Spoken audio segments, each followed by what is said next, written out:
Welcome, professional wrestling fans, to the PW Fan. The PW Fan is the ultimate pro wrestling podcast created by the fans for the fans. This is episode 95, and we are on our way to 100. We've got another action-packed show lined up for you. I am your host, the grumpy old school wrestling fan, collector, barber, and musician, Talk Wrestling, Tim Gilbert. And I'm your host, the architect of pro wrestling podcast, Funko Pop collector, and now that NFL football has started, not to get confused with Jeremy's football, Steelers fan, Booker Andy. I'm also host the No Silent Wrestling Indie fan and football lover, Jeremy. Jeremy likes that real football from across the pond, as they say, over in the... all of our UK listeners are eye-rolling right now. All right. Ladies and gentlemen, today we will be discussing and reviewing Dark Side of the Ring. Marty Jannetty. Well, guys, there's a lot to unpack there, but we'll get there when we get there. LA Knight and The Miz cut a hell of a segment, cut a hell of a promo on each other. CM Punk starting a little drama and more. Before we get started, please make sure check out youtube.com/the PW Fan Pod, or let me just say it's at the PW Fan Pod to be specific. So you can comment, like, and subscribe. By doing this, you're helping us grow the page, get on your recommended For You page. You guys are the reason why we do this show every week, and with your continued help, we'll be able to grow the show to... Let me redo that. And with your continued help, we will be able to grow this show to new heights. Help us get the PW Fan name out there with getting our awesome and wearable merch. We've got 5 unique t-shirt designs on prowrestlingtees.com/the PW Fan. 3 different PW Fan designs, 2 different Booker Andy shirts. Very cool stuff. You're our soldiers out in the world, so wear that logo loud and proud. You guys help us out so much. For all other social media, you want to find us at the PW Fan, and don't forget to follow, like, subscribe, leave a review, all that stuff. Your feedback really helps us out. And stick around till the end, where I do my classic show of the week. Whether you're a new fan or old, I won't do you wrong with these classic show recommendations. Well, Andy, like usual the last few weeks, we've been starting with Dark Side of the Ring. I'm going to pass it over to you. Let's talk about this Marty Jannetty episode, dude. It was pretty wild. All right, so yes, this week's episode of Dark Side of the Ring was about Marty Jannetty, and it was the season finale as well. So this will be the last week we will be talking about Dark Side of the Ring until it comes back. Probably, this might be the last season because of Vice, actually. Yeah, well, yeah, it was season finale at least for this one. So they never said series finale; it's season finale, but we'll just see. Yeah, they might continue on YouTube or something, but. Yeah, who knows? So yes, this episode was on Marty Jannetty, known for being a former tag team member with Shawn Michaels in the Rockers. I'm going to pass it to one of you guys. Give us kind of the cliff notes of Marty Jannetty's crazy antics and life that this episode talked about. I'll start with the early career stuff because I figured you would pass it to me for that anyway. So Marty starts with Shawn Michaels in the AWA. They meet as young guys. They're told that they're going to be a tag team, and they make their name the Midnight Rockers. So it's kind of a ripoff of the Midnight Express and the Rock and Roll Express. So you got the Midnight Rockers. And recently on a Cornette episode, they even talked about how the Midnight Rockers were basically just a ripoff of the Rockers and the Midnight Express and the Fantastics.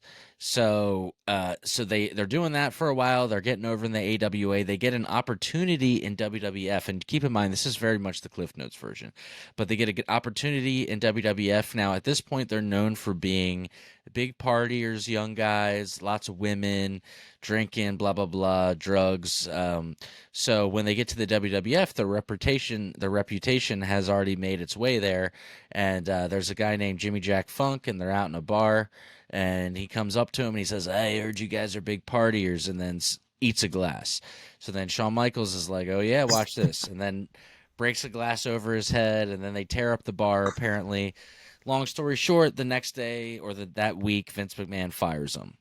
They go around, do some more territory stuff. They get another shot in WWF where they become the Rockers as we, know them now. They're a tag team for a while, really big, got over a lot, young, doing high flying moves, tandem offense, stuff that people haven't really seen that much before on mainstream television. And then they apparently got into a big fight in real life where Marty beat the hell out of Sean, which leads to Sean going to Vince McMahon and politicking, saying, I want to be a singles. And then Vince goes to the two of them and makes it seem like it's his idea and says, oh, I think I'm going to split you up. And apparently Sean was like, I'm in. Like, it just immediately was like, yep, sounds good. And then also the fact that Sean threw him out of a window to start that fight between the two. Right. And then he would end up throwing him in through the barbershop window in the actual segment that breaks him up.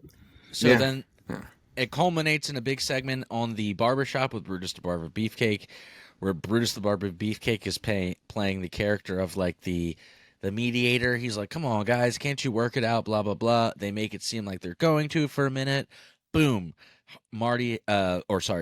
Sean hits the super kick, picks up Marty, throws him through the window in the barbershop, thus causing the end of the Rockers, and the Shawn Michaels Heartbreak Kid character is born from there.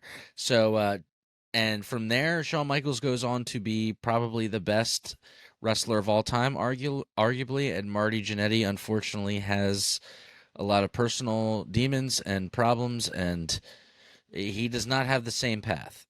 Jeremy, anything you want to add in there from...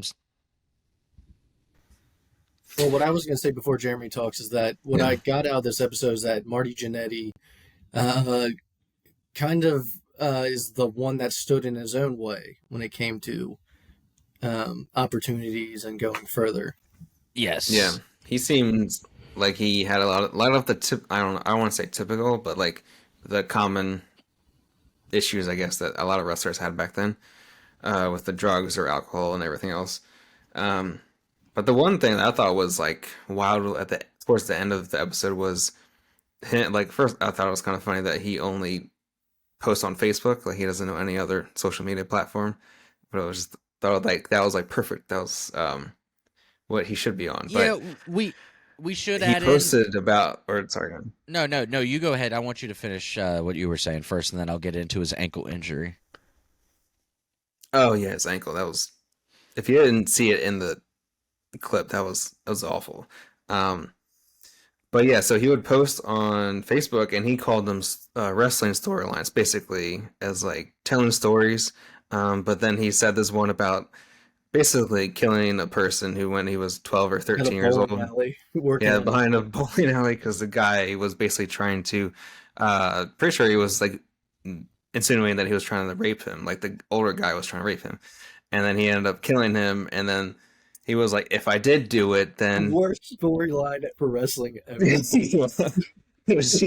was like, the producer was like, well, hypothetical. And he's like, if you did do it, what would happen then? He was like, they actually went to the bowling alley area, and he's like, well, then we would take, the body and dump in the river out back. I'm like, this is way too specific to be like, I did do it. Did end up doing an investigation and couldn't find anything about a missing person. I want to be careful. Like, there was some truth to it, and there wasn't. I want to be careful because we're recording, but the story was sus. Yeah. As far as it was, the it seems cops like didn't investigate. And nothing. Yeah, I mean, that he wasn't proven guilty or anything like that. So okay, let me just say this then: it's a fucking weird thing to make up. Bizarre, weird behavior. Yeah, 100%. Thinking that that's gonna get people, wanting to see you wrestle again. Also, with his ankle, the dude has to like stop mid-match. And one thing we kind of skipped over is that he almost had a chance. He says he had, contract waiting for him to come back in WWE after doing the match with Michaels in the early 2000s, and then he would end up messing that up by, I believe, getting arrested. Yeah, he did. So that wraps up Dark Side of the Ring. Again, that'll be the last time we talk about Dark Side of the Ring for a while, at least. So let's jump into Raw this past week. So Cody's out there though. It's not long though after saying that he's ready to take on anyone that Seth Rollins would come out, which kind of teased like, oh, maybe they're gonna ignite this feud again. But it wouldn't take long before the Judgment Day interrupted. before Cody could respond to him. Which then, once they're out there, Damian Priest would basically say that what happens with the titles on Raw is his say because he has the Money in the Bank briefcase. Finn was not out there with them at first, I believe, but he would appear, out of nowhere to attack Rollins, while Priest and Dominic went after Cody Rhodes, and then Sami Zayn would end up coming out, making the save, and help send Judgment Day on their way. This would set up our main event of the night, which was supposed to be Cody Rhodes, Seth Rollins, and Sami against the Judgment Day, but we'll get to what happened with that later. Thought it was a good opening segment, but I think they did get us with the whole Cody and Rollins thing, but I think we all know Cody's got the other belt, in mind. It's the WWE title he wants, not the World Heavyweight. Yeah, it's not what he came back for. No. So shortly after that, we had the Intercontinental Championship #1 contender Fatal 4-Way: Ricochet, Chad Gable, Tommaso Ciampa, and Matt Riddle. I thought this was a good match, even if I'm not too big of a fan of Fatal 4-Ways sometimes. But we talked about him last week, I believe. Chad Gable would end up winning this. It's probably going to push a little bit. I don't know if they did that because they were in his hometown that night or because they liked what he did in the 5-minute challenge with Gunther, or if this was just the plan all along. But I think we're all fans of Chad Gable. Yeah. Yeah. Do I see him beating Gunther? No. No.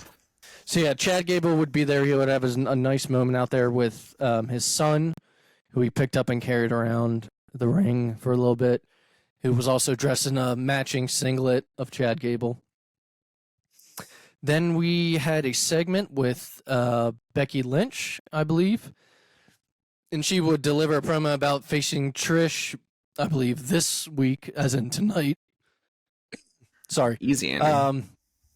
Sorry, but per usual lately, she was interrupted by Zoe Stark, and then kind of out of nowhere, Shayna Baszler would come out, and she had a better reaction than she had in the past. Yeah. Maybe because of the Ronda match, but she did end up saying that she sent Ronda packing.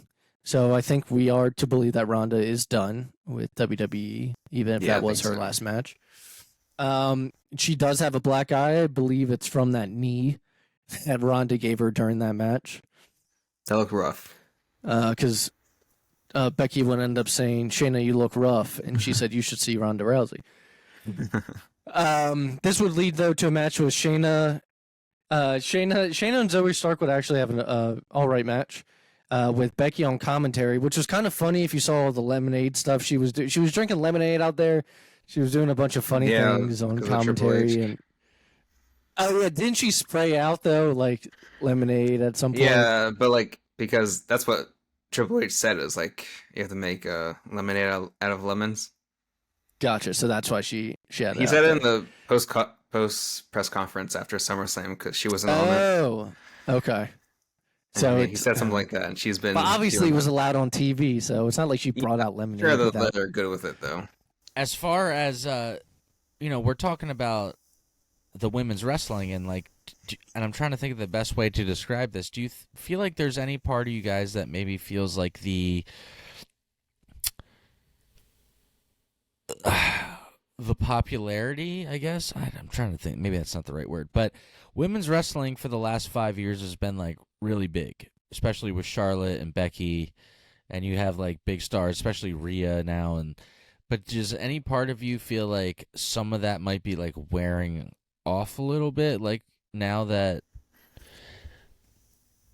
because now I don't think they're not being in the prominent spots that they were. A few months ago, they were main eventing pay-per-views. Or last year. I don't think it's the. I mean, it's not. I don't think it's the matches or anything. I just think, like any story, male or female, you need to have an interesting story, promo battle. Yeah. Everything, and if the writers don't come up with something that's great.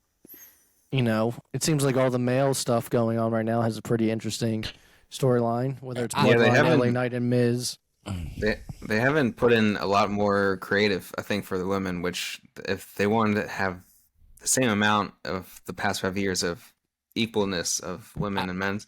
I They need do. to like put in the same amount of creative. So for me, I side definitely with you guys. I think it's the lack of creative rather than the love of women's wrestling wearing off or whatever. But I will say, it When sounds it's good, it's good. I mean, it sounds like those that someone behind the scenes, not Triple H, but someone, whether it's the writers or somebody, it might be wearing off on them because they're not putting the same amount of importance or trying as hard. It feels like. Do you think it could be because of the new like merger? Like, they're finally doing that, bringing that deal together. Like, Triple H isn't on the board of WWE anymore because of that.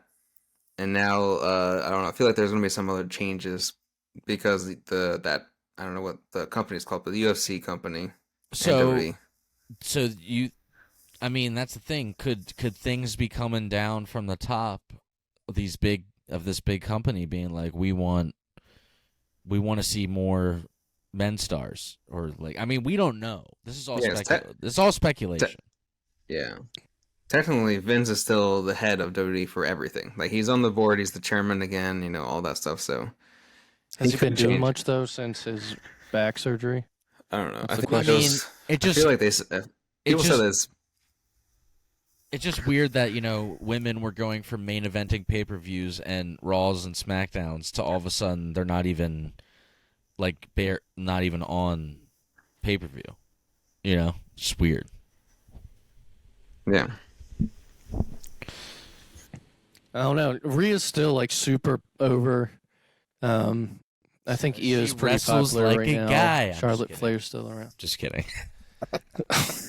We're not going to get into that again. I don't know. I'm hoping Shayna keeps getting pushed again. I think last week I mentioned it. I was a big fan of Shayna as the Queen of Spades in NXT. That whole her dominance that kind of went down. Now her gimmick with Ronda gone is now she's the baddest woman in WWE. She beat the baddest woman, Yeah. so now she is. So it'll be interesting how they push her moving forward. But the crowd responded to her when she came out. Nice little pop. Not like, anything too crazy, but better than what it had been previously. Let's get into, though, what Tim had mentioned at the beginning of the show I wanted to talk about. The Miz came out, and he would end up having a segment with LA Knight. Now, LA Knight is technically a SmackDown superstar, but he came out here tonight. I think they showed a video that happened backstage earlier where Miz was going to interview, but then it was going to get stopped because there was something going over on the other way with LA Knight getting like photo shoot or something. Miz was kind of jealous that the A-lister is getting pushed aside for the megastar LA Knight. So I can't remember exactly the kind of things that were said. I know Miz basically saying it took LA Knight a long time to get here, and LA Knight defended himself by saying basically he took so long to do a bunch of stuff to make sure that he was undeniable, I believe. Yeah, he also, because Miz was trying to do the thing of like, oh, what have you done for the past 20 years? Because he wasn't in WWE, which I hate when WWE does this because they act like nothing else exists, which is so annoying to me. But I like LA Knight basically went down to like, they didn't want to take a chance on me because I'm dangerous. Like, no one. And he called Miz safe. And then yeah. Miz would kind of. He got upset about that. He's good. He seems like real anger. It seemed like anytime, that Talking Smack promo with Bryan Danielson. But Daniel Bryan said the same thing. He said like, you're safe. You're whatever. And then you're a safe worker. And that's when he wigged out and was like, that's why I never get injured and you're fucking whatever. Like, but dude, like I think the Miz sometimes like gets like actually like pissed. Like where like he uses it really well then. I mean, he's pretty good. Well, so how do you guys feel about this promo segment in general, and how do you feel about the feud? Well, the thing that Miz got really mad about was he said, "I'm gonna walk over you straight into the main event where I belong," And then Miz really got pissed. It was like, I am the main event. I am the main event. You're in the main event with me. I am the main event. And I'm like, damn. Do you guys like this feud, though? I like it when two guys are really good on the mic.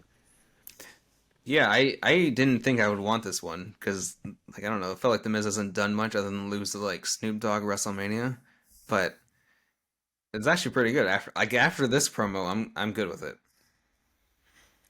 I'm good. Well, I think they know that. Sorry, go on. No, I was gonna say I'm good with it. I think it'll be a fun feud for the next couple months, just as like a placeholder to figure out what they're gonna do with LA Knight next. It's just one of those things where you're like, I mean, come on, LA Knight's gonna come out of this feud on top. Like, there's no way the Miz is gonna be like the man at the end of this thing. Yeah.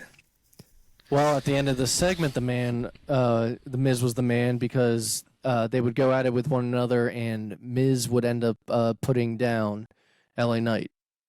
I thought LA Knight put him down. LA Knight put him down with his weird. Oh no, sorry. He was put down by LA Knight. Yeah, you're right. Put him down with his weird stunner thing, stunner diamond cutter. Makes it a little different, all right. Yeah.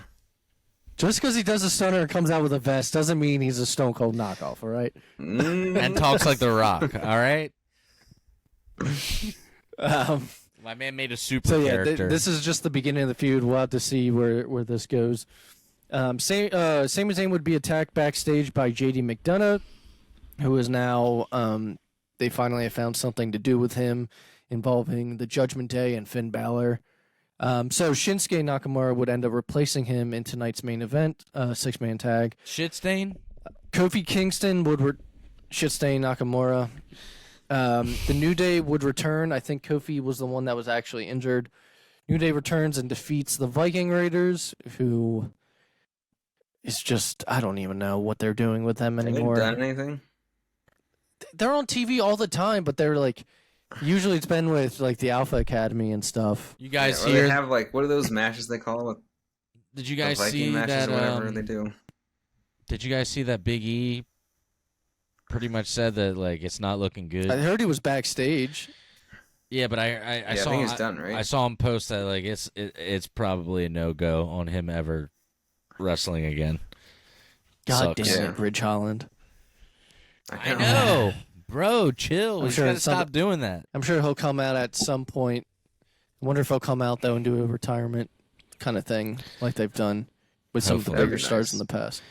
Yeah. Just a nice send off. So you know what's crazy is, as I was still recording the podcast, and this won't really mean much to the listeners, but you guys will be like, holy crap. I was still recording the podcast in the barbershop when Big E broke his neck. That's how long ago that happened. It's pretty crazy. Oh wow. Oh yeah. Yeah. But yeah, like I said, the New Day would return. And for Biggie, I just realized, like, at least if he does have to retire, at least he got to become champion one time. That's what all the Before. comments were like, I'm just glad that I saw him get the belt once. You know what I mean? At least kind of thing. Yeah. Yeah. He got to have a moment, so that's nice. But I'm sure as we hear more about it, we'll talk about it on the pod. The main event, though, of the night was Cody Rhodes teaming up with Seth Rollins, Shinsuke Nakamura against the Judgment Day. Before the match started, Raquel Rodriguez would This was attack a hell Rhea of a Ripley match. and continue this feud. Hell of a match. It was a very good main event, which would see, like I said, Cody Rhodes, Seth Rollins, and Shinsuke winning in the end. But right before the show ended, Shinsuke would hit Rollins with a Kinshasa. So I don't know if y'all have been paying attention with Shinsuke lately. He's been kind of fed up his character on TV with everything. He's kind of done playing nice. Hopefully this time around he won't be low blowing people like he did with AJ over and over. Do you guys remember that shit? That was crazy. That happened like He was just constantly low blowing. 20 times in a row almost. So look, if we get Shinsuke versus Rollins at Payback, which is the next pay-per-view, that's fine. I don't see Shinsuke winning, but it could be a good match.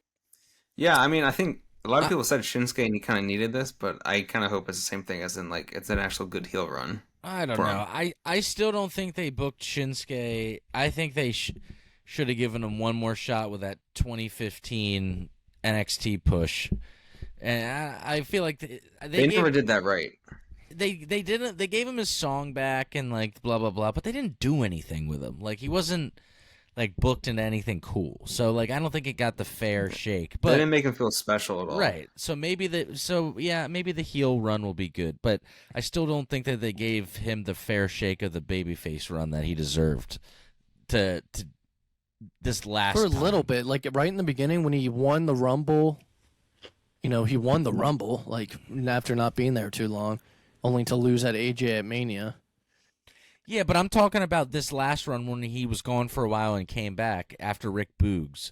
Like they should have given him one more try as the dancing Michael Jackson character, but I don't feel like they really booked him in anything cool. Not.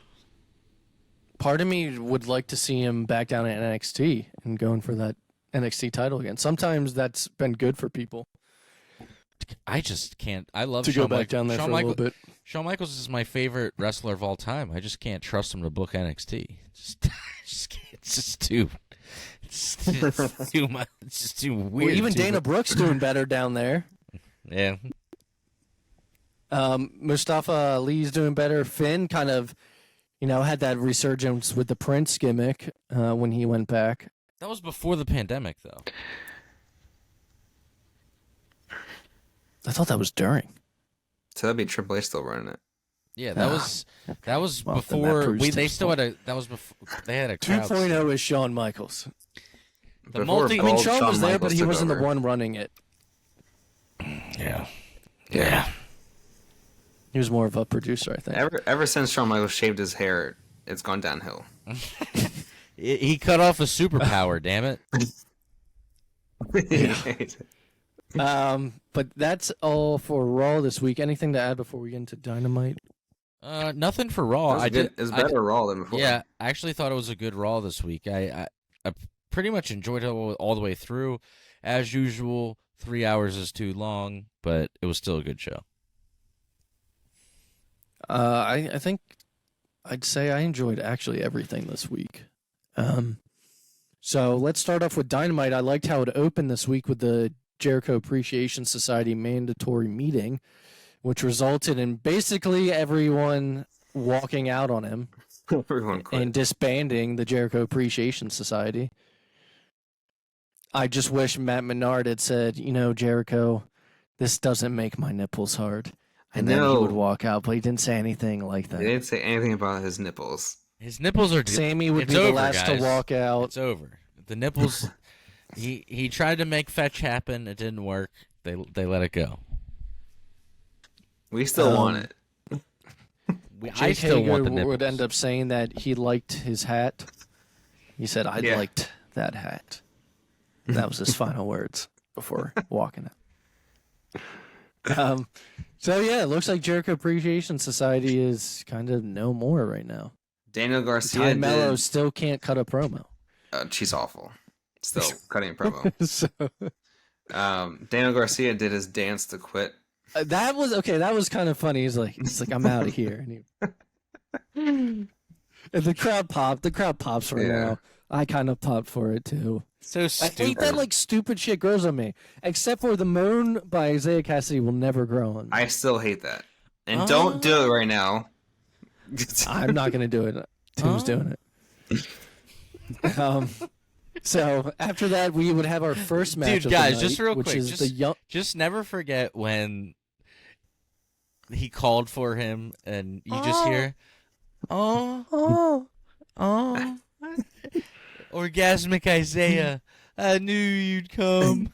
Knew you'd come. Oh, And he does a dude. dive and then humps the floor. So stupid. All right. All right, Andy, what's next? Awful. We would have the first match of the night on Dynamite, which would be the Young Bucks defeating the Hardys. I thought Jeff, in particular, looked a little better than he had been. He moved a He's lot. just That, not you know- explosive anymore. Yeah. It's like when he goes up to the swan, he does a swanton, he steps on, every single rope on the way up, where he used to be able just to kind of like jump almost up to the top. Yeah. Yeah. And like it takes a minute more. Which also we can talk about this because I know it's next week, or this coming Wednesday, that he's in a freaking death match. Yeah.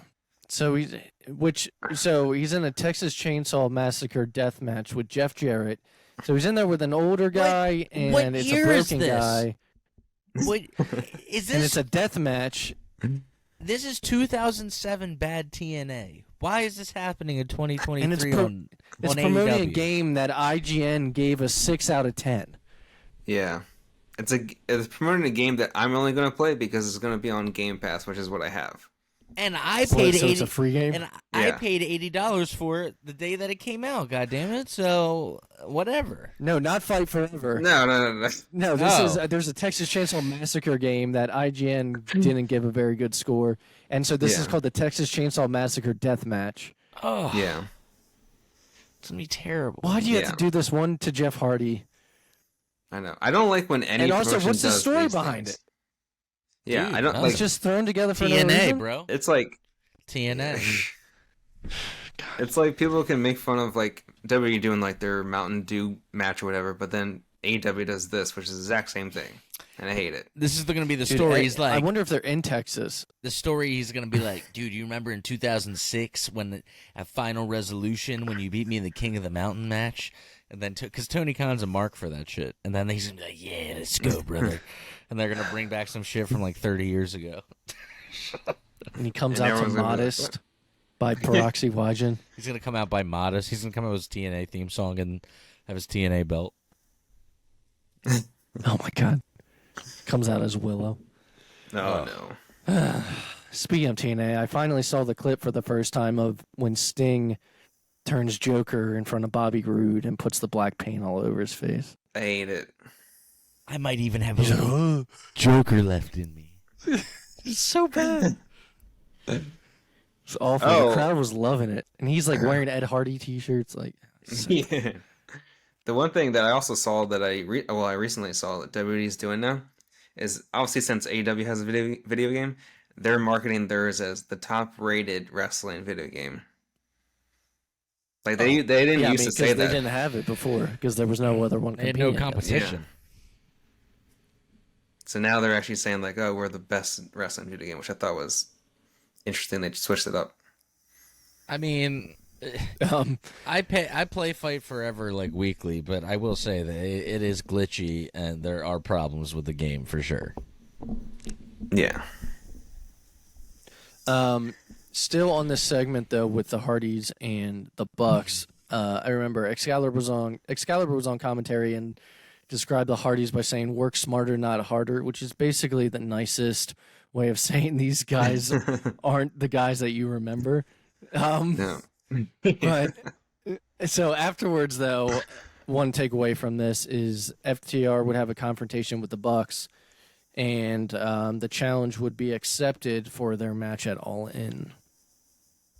So this is going to be, one of the more anticipated matches on that card coming up. It's gonna be a great match, I think. Yeah. Then we had what really enjoyed actually was Jack Perry versus RVD for the RVD. FTW Championship. Same match as Chris Jericho, like I said, and can go, in my opinion, a lot better than him. RVD was one of my favorites back then. He was mine for a little bit, like early 2000s. Which I know I texted you guys this, but I still don't understand his body proportions. His chest seems like it's. John, I never understand rhinos. All right, rhinos is shape. weird. Rhinos is like he's a big square. Yeah, that's right. So I don't know if you noticed.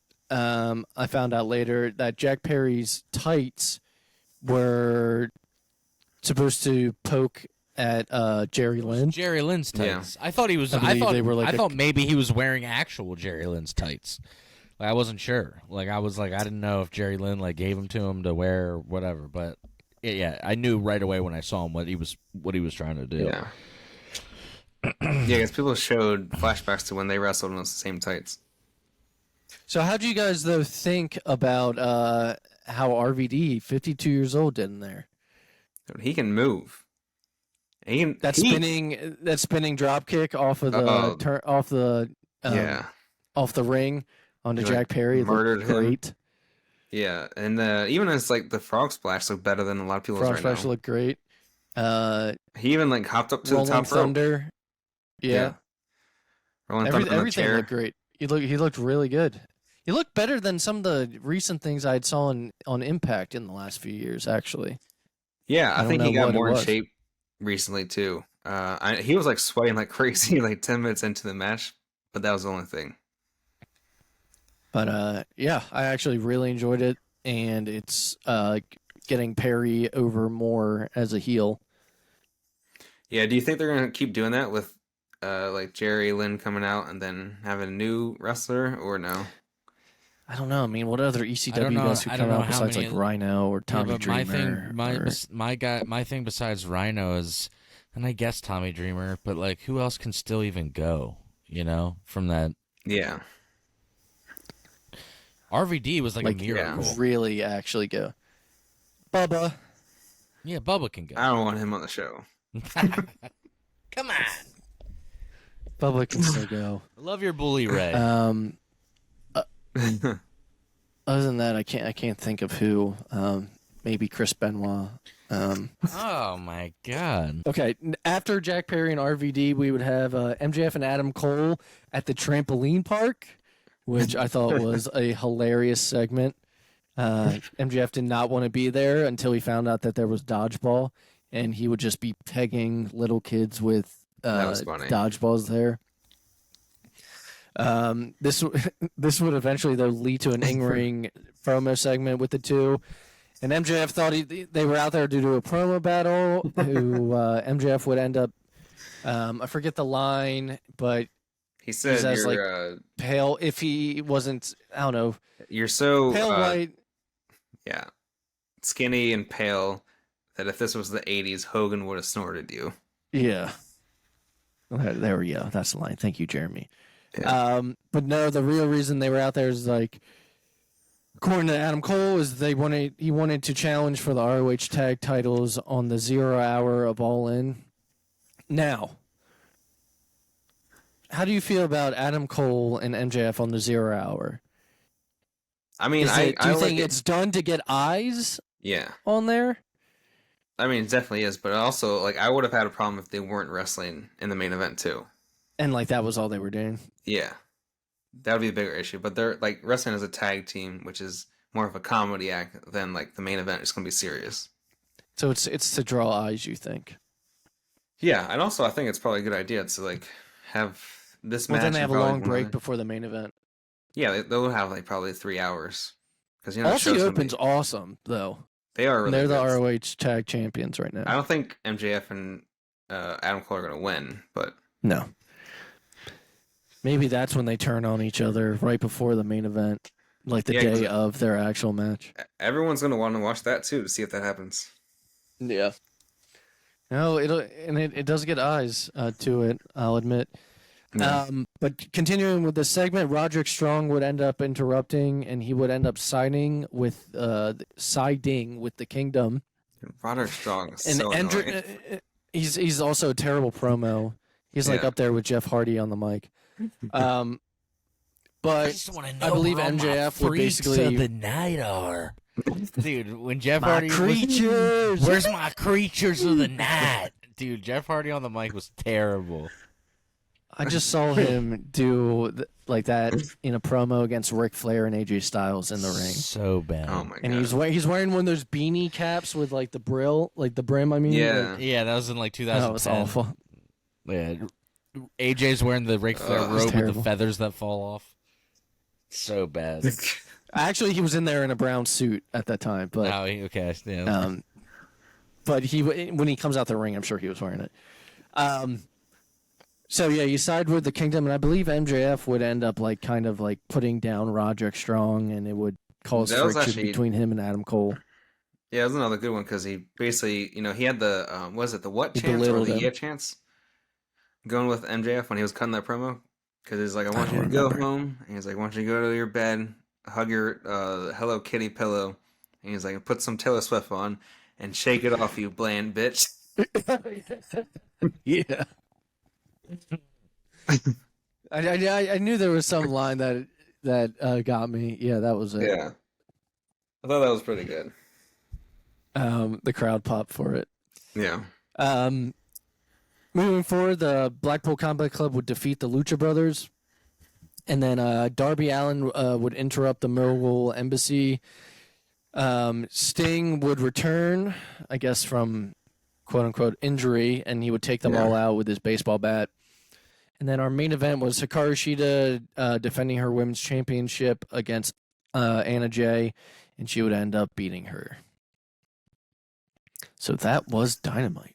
So that's a solid was that show. a part of that like tournament thing that they're doing for the women's No. title? I do not believe so, because she's the champion. She would already have been in it, right? Yeah, but they had her like in a bracket.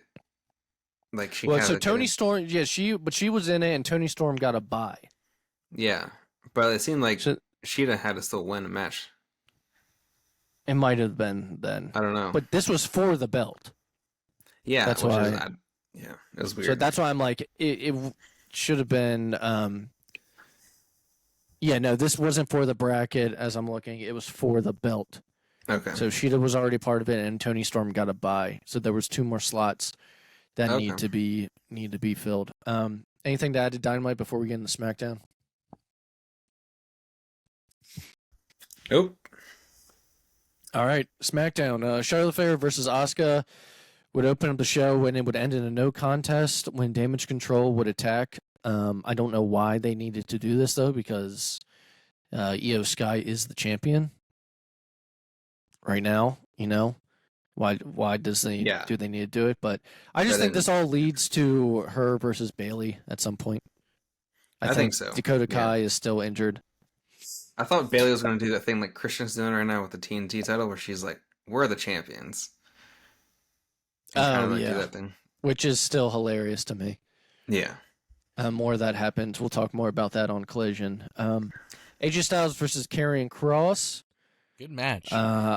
Minus a couple botches, it was pretty good. I just don't care for this feud, but have you guys seen the whole thing online of Karrion Kross, even though he's been having so many losses this year, everything that he has said has happened? It's like a wrestling theory. Really? So I'll try to name a few. So one, this is no order. He said he would take away Shinsuke's honor. Shinsuke would end up, going heel. He put a hourglass in front of Roman and the Bloodline a while ago. TikTok on the Bloodline ending. About a year later, it would be done, basically. Said he would take away Drew's temperament. Drew would end up fighting his best friend, Sheamus. Something about Rey Mysterio that would end up ended up with Rey attacking his own son. And then AJ, I'm not sure what he said he would take away from AJ, but interesting. It's a cool little theory if you think about it, even though he's lost all these feuds. Yeah. He never feuded with Roman, but he did have the hourglass on. But also, that's like the most interesting thing I heard about him since he's been back. Like I've never not cared about him. Because all those things, I mean, he kept saying he would do this, he would do that. But yeah, so I'm reading online. Fan theory reveals impressive impact Karrion Kross has had on several WWE superstars since his return. So let's see. Took away Drew's temperament. He betrayed Sheamus with ease. Took away Madcap Moss's joy. No more jokes. He is now Riddick Moss again.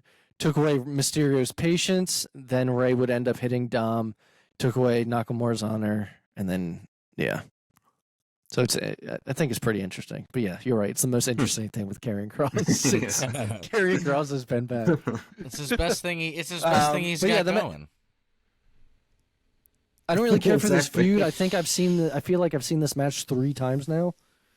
Karrion Kross and AJ, just in like different ways. And Karrion Kross just keeps saying he's not finished with him. He loses 5 times in a row. I'm not done with you. I'm not finished. It's Braun Strowman all over again. One of the best. Edge would come out to a big pop. I don't think that they knew that he was going to be there. So he would be out there and kind of okay. So the main thing is that he challenged Sheamus, who he said he's never had a match with. He challenged him for next week in Toronto. He talked about how kind of one of the reasons, this is actually true. I remember him talking about this, I think, at some point. The reason why he thought he could possibly come back is that when Sheamus came up to Edge's place for the Celtic Warrior workout, Edge took him biking, and Edge took a big fall. It's on video.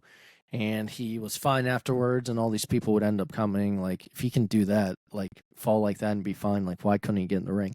And that got Edge kind of talking to doctors and moving forward of seeing if he could come back. All true, by the way. And so I also didn't know that he had never faced Sheamus, which is interesting. Even though during that whole era, I was kind of out. So it's going to take place in Toronto now. According to Edge's trainer, someone talked to him. He's thinking it's going to be Edge's last match. Edge did hint last year that next time he would be in Toronto, it would probably be his last match. I think maybe he thought SummerSlam was going to be there. But if it's not going to be his last match, which is really weird for just to end on SmackDown against Sheamus, maybe it's Edge's last run or feud is coming up. Yeah. Maybe he's just having a match because it's celebrating 25 years of Edge next week, even though it's been 25 years for a couple weeks now. They're finally like doing something on TV about it. But I do believe we are towards the end of Edge's career on his own terms. Yeah, which is nice to say. Yeah. So, rough start with the pandemic stuff in the greatest wrestling match of all time at Backlash. Oh, yeah. With It was not the 90 greatest wrestling match ever. No. Is there any more people on the roster that he hasn't feud with that you guys would have liked to see? Like, he's done Cody? all the top guys. Cody, yeah, Cody would be kind of the last one in my mind. He did AJ, Yeah. Seth, Finn. Well, I guess like this version of Cody, because he had back in the day. Yeah. Yeah, He's Cody never faced Brock. Yeah, that's true. in a one-on-one. Yeah. I remember they had tag matches against each other in there when I was a kid. But that'd be an interesting feud. But he's basically faced all the top guys. I don't know if there's He's really tagged with his anybody. wife. I don't really know if there's much left for him to do. You know. If you were gonna have a final match as a fan for Edge, I mean, would you end it again with? I mean, not that Randy can come back, or would you end it with Sheamus if this is it, or is there someone on the roster that he could put over on his way out? I'm not sure. That's a I feel like he's done it One all. final match with John Cena. I don't know if I want to see that though. I do. I mean, I guess yeah, maybe like Finn or like Cody or someone who. He's not gonna lose on Friday though. Yeah, but if Finn or Cody's not going heel, you can't have two baby faces. I mean, if it's like billed as like this is my final match and I want to have it against you. Oh yeah. Just But- not Grayson Waller, please. Yeah. I don't know. We'll have to wait and see, but I feel like it's not going to be his final match. Why would he end it on SmackDown? But Yeah, I don't feel like it is, but I don't know. If he puts his boots down, it's not true because Billy's not done. He's I not don't know. really done. I don't know. Apparently he'll be back. So what I read on Ringside News, but we'll see. We'll get to that though. So that'll be cool to see next week. I'll definitely be watching those two wrestle each other. Yeah. Moving forward, LA Knight would come out and he would defeat Top Dollar. He would cut a promo on, I believe, he would cut a promo afterwards, kind of talking about, it doesn't matter what show I'm on. See some of the things he would talk about. Well, first of all, the amount of, LA Knight shirts in the crowd is you can just like see a sea of yellow now, which is cool to see if you're a fan of his. Yeah. But yeah, he would cut a promo. I think, kind of hinting that he wants to go after a title, I believe, I mean, he should. as well as Should have one. he said something in relation to the Miz, so that's definitely continuing that feud. After that, Santos Escobar was attacked by Austin Theory backstage earlier in the night. And then when it came time for his match against Austin Theory for the U.S. title, Santos would be attacked again on his way out to the ring. So Rey Mysterio would end up replacing Santos Escobar and would end up defeating Austin Theory for the United States Championship. One question. Has Rey been United States Champion before? I think so. Has he been Intercontinental? I feel like no. I don't think so. That's also the one title that Cena needs to be. I'm just Grand wondering Slam. if he's a Grand Slam or not. Yeah, it's what Cena also needs, is Intercontinental. Sheamus needs the Intercontinental. Does he? Yeah. I swear he's been. That was the whole thing with him going after Gunther's championship at one point. Oh. Is that he needed the Intercontinental. Yeah, but I'm glad that Ray got a push now. I don't know what they're doing with him, but So apparently the plan was for Ray to win all along. So I don't know if it's going to turn to a feud with Escobar being jealous. But Ray was supposed to face Theory all along. I don't know if how they got there was, what they actually planned. But do you think maybe now it's like eventually it could be Ray and Dominic again for a title? I don't know. I don't want to see it this soon. Do I? Yeah, we're not At asking least. what you want to see. We're Yeah. asking Booker Andy. No. Yeah, would you The book answer it? is no. No. All right, let's get to the final segment, which was the Bloodline. Bloodline would come, or I can't even call it the Bloodline anymore because it's just It's Roman and Jay. Roman, Jay, and the Wise Man, And Paul Jimmy. Heyman. Jimmy would end up though coming out from the crowd, and I believe he'd be on the mic with Roman for a little bit and say that what he did had nothing to do with Roman or trying to be back in the bloodline. Roman was offering him, what do you want, a car? What do you want? Money? He basically offered it. He said a yacht. Oh, he said a boat. He said no. How about a yacht? Basically offered him everything except for a title shot, which is funny. Which apparently isn't what Jimmy wanted. But Jay would end up coming out, I believe, and Jimmy would end up telling Jay that he did what he did for Jay, because he said that Jay would basically turn into Roman. I don't Basically understand being that a- point, but Yeah, basically being an asshole like Roman is. that didn't make But- much sense. Yeah, so Jimmy, it says Jimmy would explain what being the tribal chief did to Roman, how it, corrupted Roman, and how he wanted to save Jay from that. But Jay would end up super kicking his brother. And then I think Roman would end up like cracking up and start talking to him. And then Jay would end up super kicking Roman as well. And kind of dip out of there. And then he said, he's leaving WWE. Yeah, and WWE took him off like the roster and put him in the alumni now.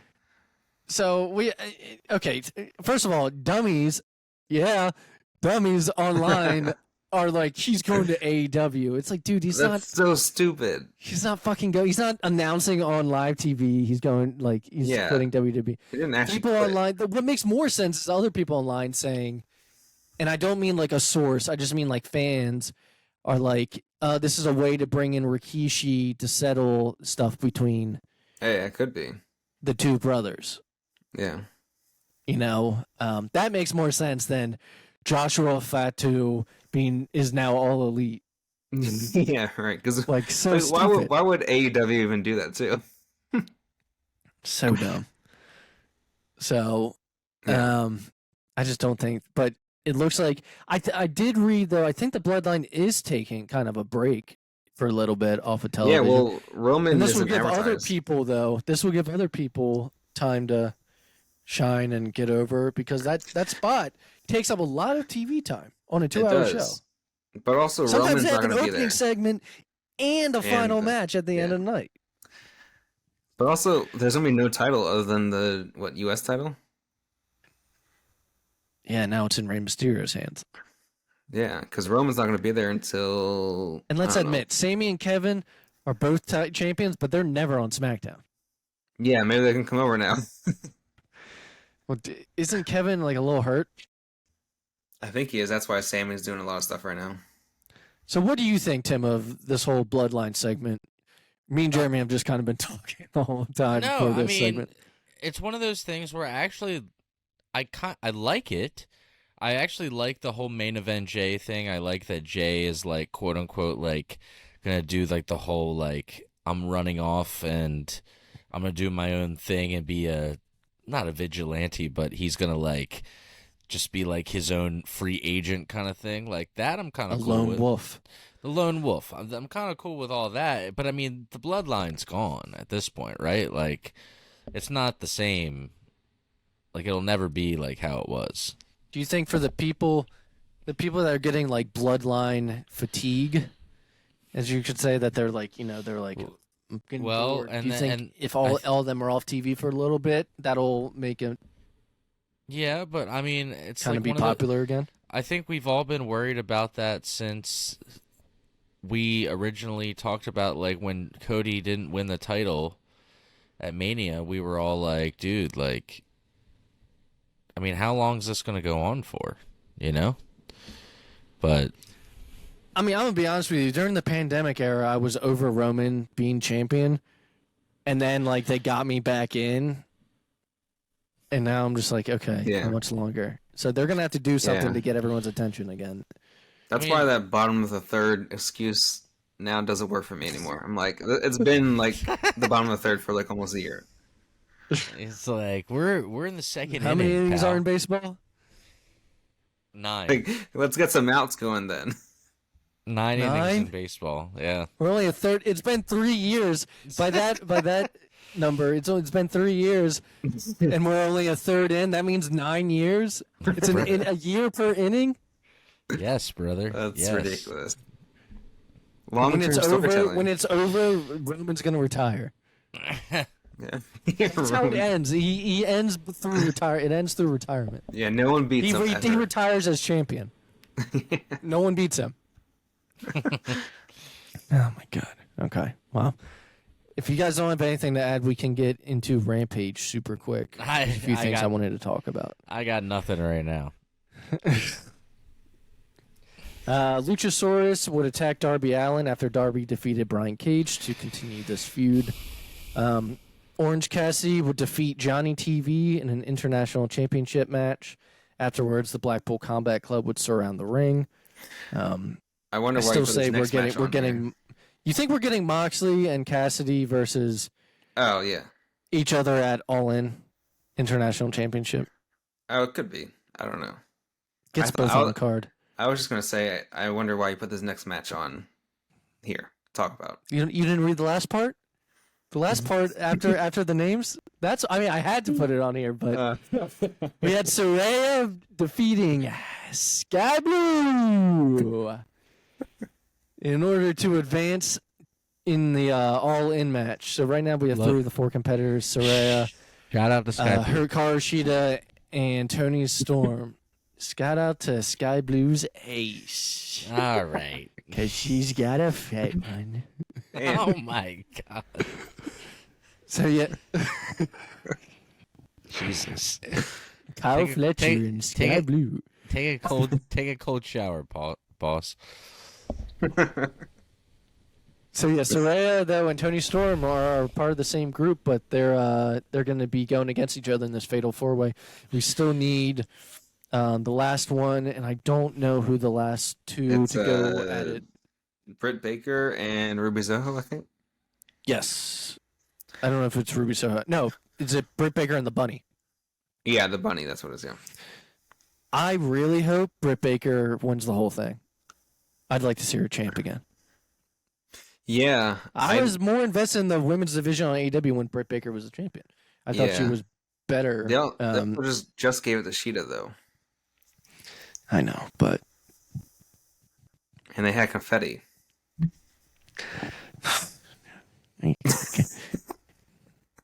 got a fart in my dinner, Jeremy.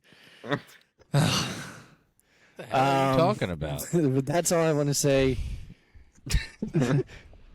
I've only ever heard that expression one time. It's from Sebastian Maniscalco. He said, and then he has to fart on my dinner. Whatever. Rampage, that's all I have to say to it. Hour-long show. That was like 45 minutes of the show right there that I talked about. Yeah. So then we will end with Collision. Tony Schiavone and Ricky Starks open up the show where Ricky Starks would cut a fantastic promo, in my opinion. Very passionate. And I wish he had said, tell me when I'm telling lies, because a lot of the stuff he said, I was like, this is good shit. I agree with you. That would have been a good line.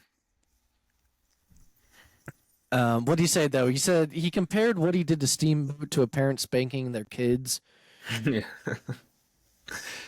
This is probably the most passionate promo I've seen in a long time.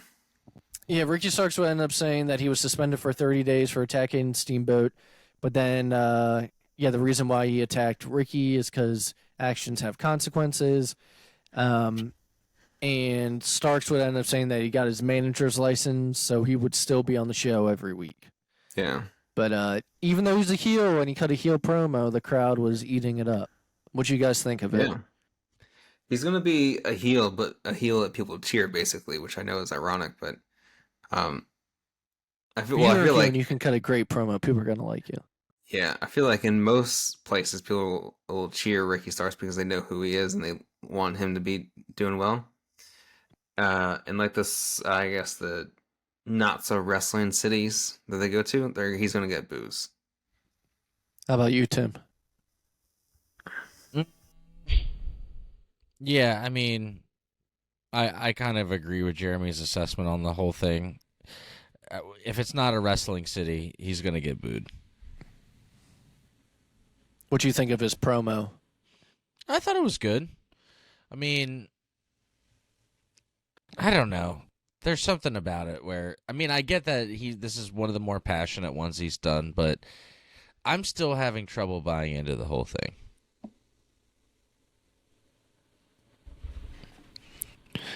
You just gotta be different, don't you?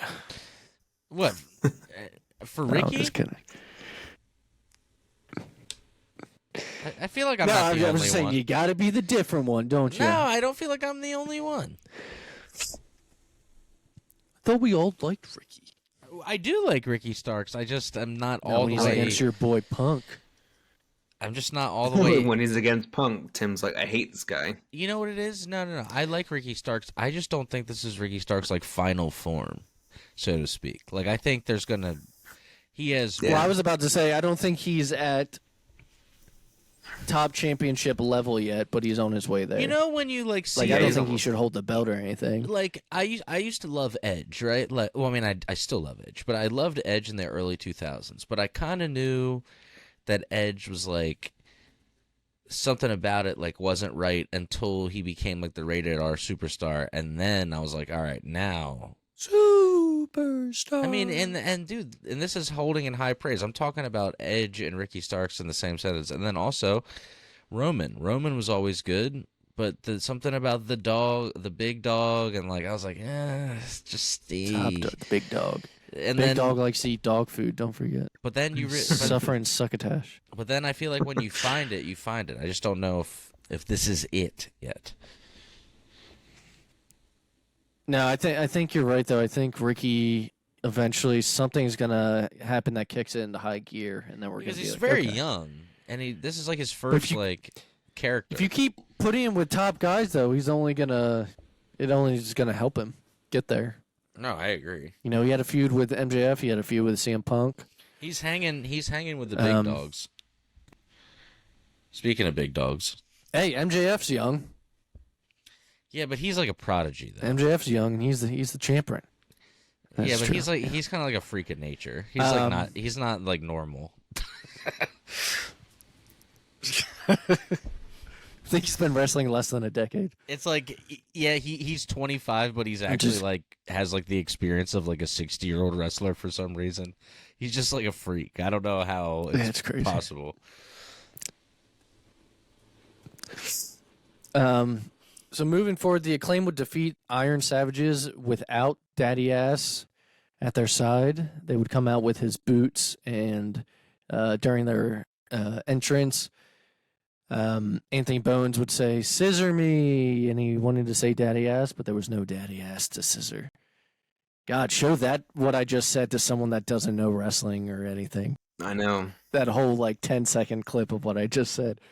Come out, Scissor me. no Daddy Ass. They're holding Daddy Ass's boots, and then they turn around to scissor Daddy Ass, but there was no Daddy Ass to scissor.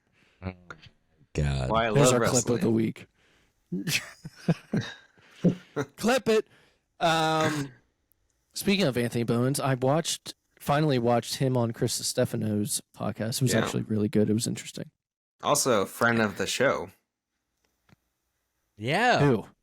Anthony Bowens. We got to play that clip. Why? Because we got a cameo from him. We'll play it next week. Yes, Andy. That's why. Okay. Well, I thought me and Tim talked about it No, last Andy, week. it's maybe. because I called him and talked to him on the phone yesterday. Of course, it's because of the cameo. Really? How'd you get his number? All right. What's the next match? Well, with that being said, then so is Danhausen. Oh, he is a friend of the show. He is. Which does anyone know where he's been? I think isn't he hurt? I don't know. Saw a video of him out of paint at a concert. He was at Or he a was at festival. Sound and Fury, the hardcore festival, because he's the man. Because that's where cool fucking dudes like Gotcha. Danhausen go hang out. Shout out to Samoa Joe would God's defeat hate. Andrew Everett. Brody King's man, God's hate. Do we shout out? But do we shout out Brody King? Yes. Okay, I thought you had an issue with something you said a while ago. That's all. What? No, he said a good thing a while ago. Yeah. He's Oh, told he was the- coming to someone's defense. Okay, Yeah. Yeah, he sorry, I told- got it backwards. No, yeah. Who Brody did he King, call out? he said, "I bet you think when women and black people Oh, it wanted was Dutch equal rights Mantel. too." He's like, "You old fuck." Yeah. Sorry. I got it backwards, guys. We like Brody King. Yeah, fuck yeah. Brody King's the man. Samoa Joe would defeat Andrew Everett and cut a promo afterwards. Basically, he had already challenged CM Punk, right? So he was waiting on an answer saying that he hasn't heard. What he said, Yeah. he's like, he hasn't heard from the real champion, or the real champion is a real coward or something like that. Real bitch. Yeah, he's been ignored, and then he's like, "I'm not asking anymore. I'm telling you." I'm trying to find the line, but I can't. Oh well. So we'll talk more about Samoa Joe in a little bit, but Christian Cage and Luchasaurus would have a segment. Christian is still holding on to that belt like it's his, but they would cut a promo and would be interrupted by Arn and Brock Anderson, since they were in Greensboro, North Carolina. Yeah. They were in the famous arena there, so which is basically the home of the Four Horsemen. The crowd popped for them. Also, Brock looks rough. Like, I What, mean, he that looks guy? like his dad, but he shouldn't look like his dad yet. You know what I He's a mean? 2023 version of Arn. He looks rough. He said, if it was 20 years earlier, I would get in there and serve you a spine buster. But since I can't, my son Brock will. And That's Brock's a pretty good impression. Brock's gut made it to the ring before Brock did. So yeah, Arn and Brock would come out. This leads to Luchasaurus defeating Brock in a TNT Championship match. Darby Allin would come out though and attack afterwards. Are we getting him versus Luchasaurus at All Out, or him All versus Out. Christian? No, it's versus Luchasaurus. Okay. Yeah, that's at All Out, so a week after All In. But did Darby challenge Christian to a match next week? I think he. I think Well, he goaded. I think he goaded him into a match. Basically, Yeah. like you say, you're blah blah blah. yeah. All right, our main event: House of Black versus CMFTR for the Trios Championships. Awesome match. I believe it opened up with CM Punk across the ring from Malachi Black. Yeah, this was good. That's crazy. Every one of these competitors is super good in the ring. No matter how you pair them up one on one against each other, no matter who the legal man is, I guess is what I'm trying to say. Good say. But CM Punk is basically, or FTR, one of the two has been in the main event every single week since Collision has started.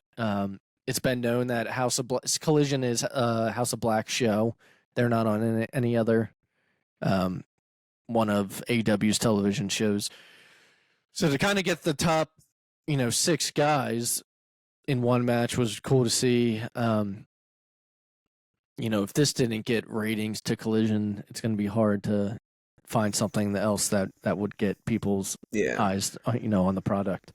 But I really enjoyed the match. Winners were House of Black due to Samoa Joe coming out at one point and choking out CM Punk towards the end of the match, which it would basically become a 3-on-2, I believe, and then House of Black would end up getting the win. What you guys think of the match before we talk about what happened afterwards?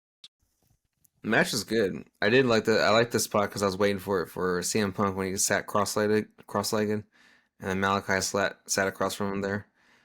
It's a pretty big pop from the crowd. They both did a double kick to each other's heads. Yeah, CM Punk and Malachi. Also, Tim? I liked those two spots, literally, that you just said. So it's funny that you both brought those up specifically. Yeah. And then also just the fact of when they first got into the ring with each other and did the face-off. Because I was like, this is pretty wild. Because if you took 2010 fan me, 2011, and then 2016, 17 fan me, and was like, it's like two of my favorite wrestlers from two different times, in the ring. I was like, this is cool. Yeah. But we would see a video that would surface online afterwards of CM Punk talking a little shit about Hangman. Let's not give it too much time. We'll close out with it before we get into the classic show. So just tell everybody what happened, and we'll move on. Well, Tim, since I'm gonna let you say it, since you know all the wrestling fig lingo and what it means to be a pegger or whatever. Pegger. Pegger. I don't think that's the right term, but that could mean. What was it called? That could mean something well, to somebody. What was the word then in the video? I thought that's what it was. You said pegs or something like that. Pegger, I feel like it's something totally different. All right, you guys both need to stop right now. All right, so what it is I'll find it. He called him a peg warmer, which is a term peg warmer that got created by the Wrestling Figure podcast in toys in general, where if it's a toy that never gets bought and it's always at the same Target and Walmart every time you go there and you see it's still hanging there, it's called a peg warmer. It's been warming the pegs. It's been sitting there a long time. So I guess he was responding to a fan in the audience, and he said, I walked into a department store and I know why they call him Hangman now. He's like, there was all the Hangman Adam Page action figures on the pegs. He's a peg warmer. And I was like, damn, that's a roast right there. But my thing is, why are we starting this again? Everything was fine. We should have just let it go. Yeah. And it's 2 weeks from their biggest show too. So I'm like, don't start all this drama again. Let's not start that again. Didn't FTR say something along the lines of? Didn't FTR say something along the lines of is this a heel turn or something like that? I don't know. I didn't hear their part, but yeah, it wasn't great. Yeah.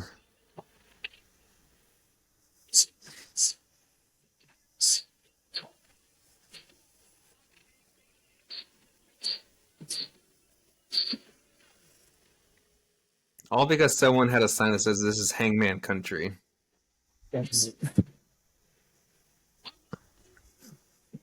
Merchandise and hot springs and sound toys. It sounds like he got like triggered by that sign.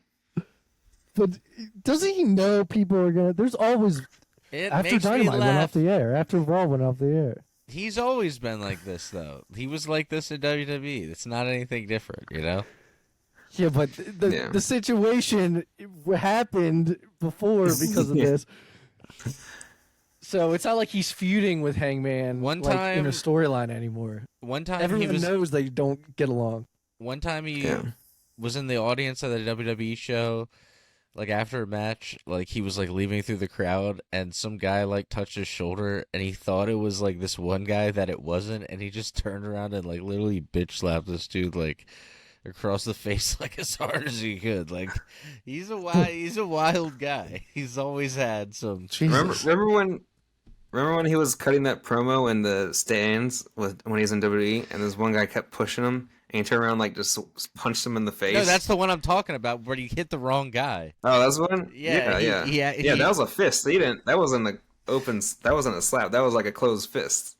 Yeah, he was wild. Well, He's wild.